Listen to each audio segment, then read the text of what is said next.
ಈಗ ನೀವು ನೋಡಿ, ಚೇತನ್ನು ನಿಮ್ಮ ಥರನೇ ಅನುಭವಿಸಿರುವಂಥ ಒಬ್ಬ ಹುಡುಗ, ಮೊನ್ನೆ ಅನುಭವಿಸ್ತಾರೆ, ನೀವು 4 ವರ್ಷದ ಹಿಂದೆ ಅನುಭವಿಸಿದ್ರಿ. ಅವನ ಮೇಲೆ ದೂರು ದಾಖಲು ಮಾಡುವಂಥ, ನಿಮ್ಮ ಹೆಸರಲ್ಲೇ ದೂರು ದಾಖಲಾಗುತ್ತೆ, ನೀವೇ ದೂರು ಕೊಟ್ಟಿದ್ದೀರಿ. ನೀವು ಇಷ್ಟೆಲ್ಲ ಕತೆ ಹೇಳದೇ ಇದ್ರೆ ಹೋಗಿ ಶಿವಕುಮಾರೇ ದೂರು ಕೊಟ್ಟರು ಅನ್ನೋದೇ ಕಥೆ ಆಗಿರೋದು, ಹೌದಾ? ನಿಮ್ಮ ಮೇಲೆ ಇಷ್ಟು ದೌರ್ಜನ್ಯ ಆಗಿ, ಆ ನೋವನ್ನು ನೀವೆಷ್ಟು ಅನುಭವಿಸಿದವರಾಗಿ, ಆ ಹುಡುಗ ಮತ್ತೊಬ್ಬ ಅನುಭವಿಸಿದಂಥ ಸಂದರ್ಭದಲ್ಲಿ ಅವನನ್ನು ಇನ್ನೊಬ್ಬ ಸಂತ್ರಸ್ತನನ್ನು ಹಣದ ಆಮಿಷನೋ ಮತ್ತೊಂದು ಇದನ್ನ ಇಲ್ಲಿಗೆ ನಿಲ್ಲಿಸು, ಅದರಿಂದ ಮತ್ತೆ ಮುಂದೆ ಅದು ಡೆವಲಪ್ ಆಗಿ ಮತ್ತೆ ನಡೀತಾ ಇರುತ್ತೆ. ಬಿಟ್ಟರೆ ಅದರಲ್ಲಿ ಏನು ಪ್ರಯೋಜನ? ಅಟ್ಲೀಸ್ಟ್ ನೀವು ದೂರು ಕೊಡೋದಕ್ಕೆ ಬರ್ಬೋದಿತ್ತಲ್ಲ, ನಿಮಗೆ ಮನಸ್ಸು ಬರಲಿಲ್ವಾ? ಅಥವಾ ದೂರು ಕೊಡಬೇಕು ಅಂತ ಅನಿಸ್ಲಿಲ್ವಾ? ಅಥವಾ ಮಾಧ್ಯಮಗಳು ಮತ್ತೊಂದೋ ಮಗದೊಂದೋ 1000 ದಾರಿಗಳಲ್ಲಿ ಒಂದು ದಾರಿ ಕಾಣಿಸಿಲ್ವಾ ನಿಮಗೆ? ಸಮಾಜ ಮುಂದೆ ಬರೋಕ್ಕಾಗಲಿಲ್ಲ. ನೀವೊಬ್ಬರು ಸಂತ್ರಸ್ತರಾಗಿ ಇನ್ನೊಬ್ರು ಸಂತ್ರಸ್ತರ ಮೇಲೆ ದೂರು ಕೊಟ್ರಲ್ಲ. ದೂರು ಕೊಡಲಿಲ್ಲ, ಬ್ಲಾಕ್ ಮೇಲ್ ಮಾಡಿ ಕೊಡ್ಸಿದ್ರು ಎದುರಿಸಿ. ನಾನಾಗಿ ಚೇತನ್ ಮೇಲೆ ಕಂಪ್ಲೇಂಟ್ ಕೊಡೋಕೆ ಹೋಗಲಿಲ್ಲ, ಪರಿಸ್ಥಿತಿ ಹಂಗಿತ್ತು. ನಿಮ್ಮನ್ನು ಕೂಡ ಕೊಟ್ಟು ಅವ್ರ ಅಕ್ಕಪಕ್ಕನೇ ಇಟ್ಕೊಂಡಿದ್ರು. ಒಳಾಂಶ್ಪುರ ಏನು ಅಂತ ನಂಗೆ ಗೊತ್ತು, ಅವ್ರನ್ನ ಮೀರಿ ಏನು ಮಾಡೋಕ್ಕಾಗೋದಿಲ್ಲ ಅನ್ನೋದು ಗೊತ್ತು ನನಗೆ. ವಿಧಿ ಇರಲಿಲ್ಲ, ಅವ್ರ ಜೊತೆನೇ ಇದ್ದೆ. ಕಂಪ್ಲೇಂಟು FIR ಆಗೋವರೆಗೂ ಇದ್ದೆ, FIRಗೂ ಸೈನ್ ಆಗ್ತೆ. ಬಟ್ ಅದೇನು ಮಾಜರ್ ಮಾಡ್ತಾಯಿದ್ರು ಆ ಟೈಮಲ್ಲಿ ನಂಗೆ ಮನಸ್ಸು ತಡೆಯೋಕ್ಕಾಗಲಿಲ್ಲ. ಬೇಡ, ಯಾಕೋ ಮನಸ್ಸಾಕ್ಷಿ ಒಪ್ಪಲಿಲ್ಲ. ನನಗೂ ಎಲ್ಲ ನೆನಪಾದು, ಬೇಡ ಹುಡುಗರ ಮೇಲೆ ಕಂಪ್ಲೇಂಟ್ ಕೊಡೋದು ಅಂತ ಸ್ಟೇಷನಿಂದ ಎಸ್ಕೇಪ್ ಆದೆ. ಈಗ ಅಂತೊಂದು ಕ್ವಶನ್, ನಿಮ್ಮ ಫ್ರೆಂಡು ನ್ಯಾಯ ಬೇಕು ಇನ್ನೊಬ್ಬರಿಗೆ ಆಗಬಾರ್ದು ಅನ್ನುವ ರೀತಿಯಲ್ಲಿ ಕಂಪ್ಲೇಂಟ್ ಕೊಟ್ಟೇ ಬಿಟ್ಟಿದ್ದಾರೆ. 2 ಕೋಟಿ 5 ಕೋಟಿಯ ಆಮಿಷ ಬಂದರೂ ತಗೊಳ್ಳದೆ, ರಾಜಕೀಯ ಲೀಡ್ರಾಗಿ ಬೆಳೆದಿದ್ರೂ ತೊಂದರೆ ಇಲ್ಲ, ಕೆಲಸ ಸಿಕ್ಕಿಲ್ಲ ಅಂದ್ರೂ ತೊಂದರೆ ಇಲ್ಲ, ಬಟ್ ನನಗೆ ಅನ್ಯಾಯ ಆಗಿದೆ, ಇದು ಬೇರೆಯವರಿಗೆ ಆಗಬಾರ್ದು ಅನ್ನುವ ಸ್ಥಿತಿಯಲ್ಲಿ ಇವತ್ತು ಇಲ್ಲಿವರೆಗೆ ಬಂದು ನಿಂತಿದ್ದಾರೆ. ನಾಳೆ ಈಗ ನಿಮಗೂ ಅನ್ಯಾಯ ಆಗಿದೆ, ನೀವು ಕಂಪ್ಲೇಂಟ್ ಕೊಡಲಿಕ್ಕೆ ರೆಡಿ ಇದ್ದೀರಾ? ಖಂಡಿತ.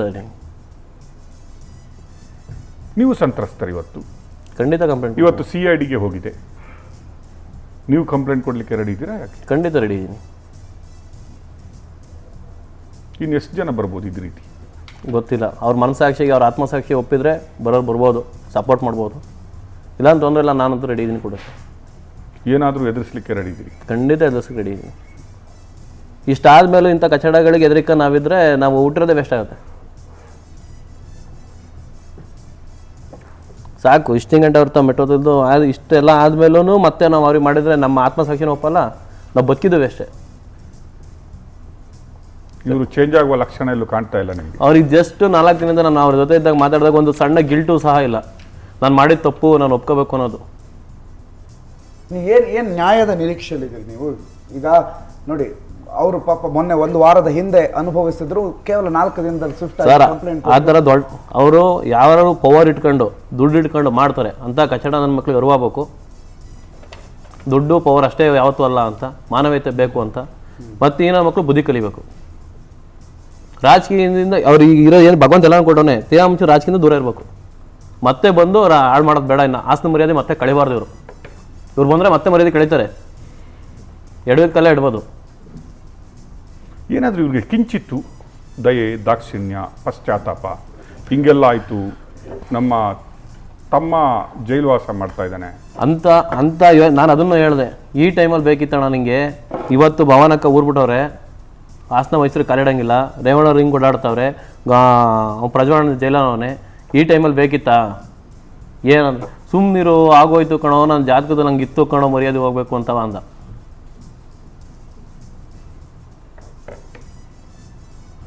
ಆಗೋಯ್ತು ಕಣೋ, ಸುಮ್ಮನಿರು, ಹಿಂಗೆ ಬಂದು ಹಿಂಗೆ ಹೋಗುತ್ತೆ ಅಷ್ಟೇ ಕಣೋ, ನೀನು ಏನು ಹೆದರಿಕೆ ಕಣೋ ಅಂದ.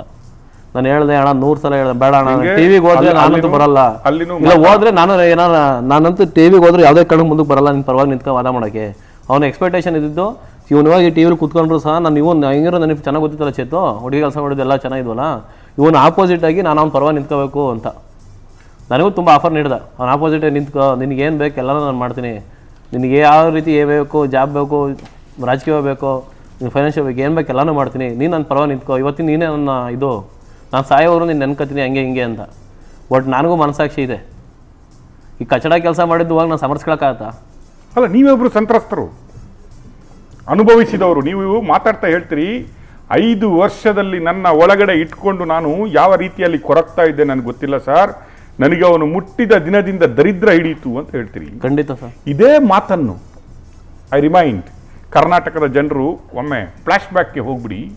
ಆ ತಾಯಿ, ಆ ಮಾತೆ, ಆ ಅಜ್ಜಿ, KR ನಗರದಲ್ಲಿ ಕಿಡ್ನ್ಯಾಪ್ ಆದ ಸಂತ್ರಸ್ತೆ, ನಮಗೆ ಒಂದು ಆಡಿಯೋ ರೆಕಾರ್ಡ್ ಸಿಗುತ್ತೆ. ಅವ್ರು ಹೇಳ್ತಾರೆ, ಸರ್ ನಾನು ನನ್ನ ಅಳಿಯಂದ್ರಿಗೆ ಹೇಳಲಿಕ್ಕಾಗದೆ, ನನ್ನ ಮಕ್ಕಳಿಗೆ ಹೇಳಲಿಕ್ಕಾಗದೆ, ನನ್ನ ಮೊಮ್ಮಕ್ಕಳ ಮುಖ ನೋಡ್ಕೊಂಡು ಹೇಳಲಿಕ್ಕಾಗದೆ, ಕಡೆಗೂ ನನ್ನ ತಂಗಿಗೂ ಹೇಳ್ಕೊಳ್ಳಕ್ಕಾಗದೆ 5 ವರ್ಷ ನಾನು ಕೊರಗ್ತಾ ಇದ್ದೆ. ಕೊರಗಿ ಮನಸ್ಸೊಳಗಡೆಯಿಂದ ಸಾಯ್ತಾ ಇದ್ದೆ. ಆ ಕಡೆ ಬದುಕಲಿಕ್ಕೂ ಅಲ್ಲ, ಈ ಕಡೆ ಸಾಯ್ಲಿಕ್ಕೂ ಅಲ್ಲ, ಈ ಕಡೆ ಖುಷಿನೂ ಇಲ್ಲ, ಆ ಕಡೆ ಸಾವನು ಬರ್ತಾ ಇಲ್ಲ ನನಗೆ ಅನ್ನುವ ರೀತಿಯಲ್ಲಿ ನಾನಿದ್ದೆ. ಯಾವ ರೀತಿಯಲ್ಲಿ ಬದುಕ್ತಾ ಇದ್ದೆ ಸರ್. ಇವತ್ತು ಅಲ್ಲಿಂದಲೂ ಇವರ ಹೆಸರಿಗೆ ಬರುತ್ತೆ ಅಂತ ಹೇಳಿದ ಕೂಡಲೇ ನನ್ನನ್ನು ಕಿಡ್ನ್ಯಾಪ್ ಮಾಡಿಕೊಂಡು ಎಲ್ಲೆಲ್ಲೋ ಕರ್ಕೊಂಡೋಗಿ ನನ್ನ ಹತ್ರ ವಿಡಿಯೋ ಮಾಡಿಸಿ ನನ್ನನ್ನು ಪುನಃ ಅದರಲ್ಲಿ ತಗಲಾಕಿಸ್ತಾ ಇದ್ದಾರೆ ಸರ್ ಅಂತ ಹೇಳ್ತಾ ಇದ್ರು. ಅದು ಆಗಿದ್ದು ಪ್ರಜ್ವಲ್ ರೇವಣ್ಣ ನವನ ಕಡೆಯಿಂದ ಜಾತ್ಯತೀತ ಜನತಾದಳದ MP.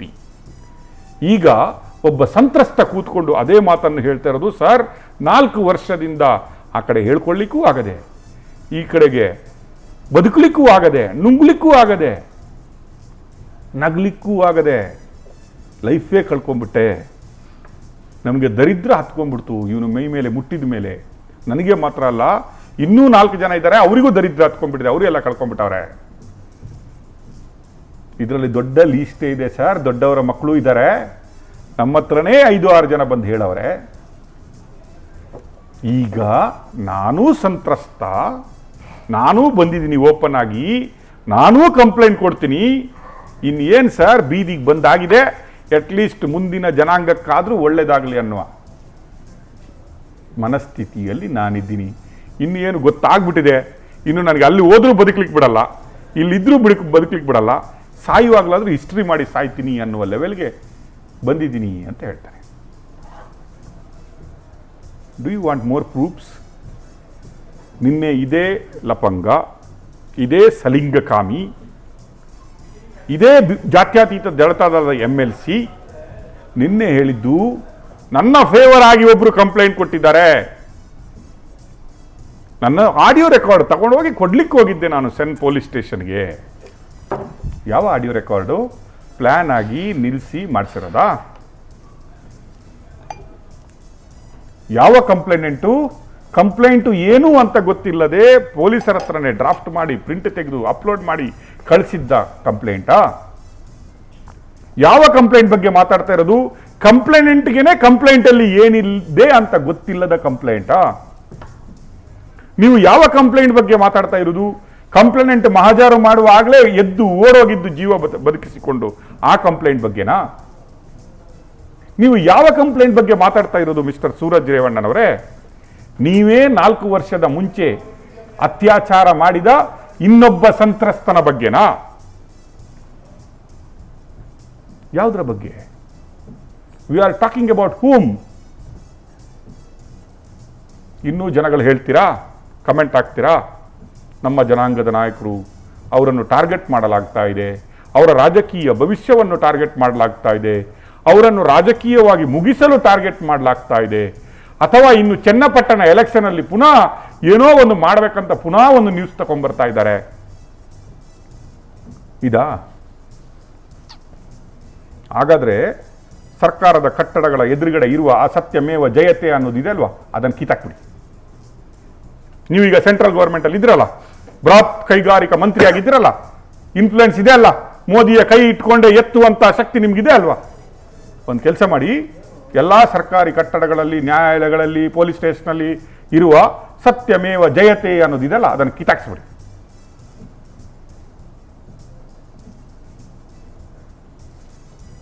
ಸತ್ಯ ಜಯ ಸಿಗುವುದು ಯಾವಾಗ? ನಿಮ್ಮಂಥವ್ರಿದ್ರೇನಾ? ಪೊಲೀಸ್ ಸ್ಟೇಷನಲ್ಲೇ ಕಂಪ್ಲೇಂಟ್ ಪ್ರಿಂಟ್ ಆದ್ರೇನಾ? ಪೊಲೀಸ್ ಸ್ಟೇಷನಲ್ಲೇ ಫೇಕ್ ಕಂಪ್ಲೇಂಟ್ಗಳು ಟೈಪ್ ಆದ್ರೇನಾ? ಪೊಲೀಸ್ ಅವರೇ ಐಡಿಯಾ ಕೊಟ್ರೇನಾ? ಪೊಲೀಸ್ ಅವರೇ ಕಿಡ್ನಾಪ್ ಮಾಡಲಿಕ್ಕೆ ಹೆಲ್ಪ್ ಮಾಡಿದ್ರೇನಾ? ಪೊಲೀಸ್ ಅವರೇ ಬಚ್ಚಲ ಮನೆ ತೊಳೆದ್ರೇನಾ? ಪೊಲೀಸ್ ಅವರೇ ಕೇಕ್ ತಿನ್ಸಿದ್ರೇನಾ? ನಮ್ಗೆ ಅದು ಗೊತ್ತು. ನಿನ್ನೆ IB ಅಲ್ಲಿ ಪುರಸ್ಕರಿಸುವಂತ ಪ್ಲಾನ್ ಇತ್ತು. ರೆಸ್ಪಿ ಮೇಡಮ್ ಬಿಟ್ಟಿಲ್ಲ ಲಾಸ್ಟ್ಗೆ. ರಾತ್ರಿ IBಯಲ್ಲಿ ಮಲಗಿಸುವ ನಮ್ಮ ಅಣ್ಣನನ್ನು ಪೊಲೀಸ್ ಸ್ಟೇಷನ್ಗೆ ಅಣ್ಣನಿಗೆ ಎಲ್ಲ ಆಗಲ್ಲ ಅಂತಲೂ ಇತ್ತು. ಅಲ್ಲ, ಯಾವ ರೀತಿದ್ದು ಜನಗಳು ಯಾವ ರೀತಿ? If you take the news, ನಾವು ಅದನ್ನು ಸತ್ಯವನ್ನು ಹೇಳಲಿಕ್ಕೆ ಹೊರಟ್ರೆ ನಾವು ಯಾರ್ದೋ ಮುಖವಾಣಿ ಆಗ್ಬಿಡ್ತೀವಿ.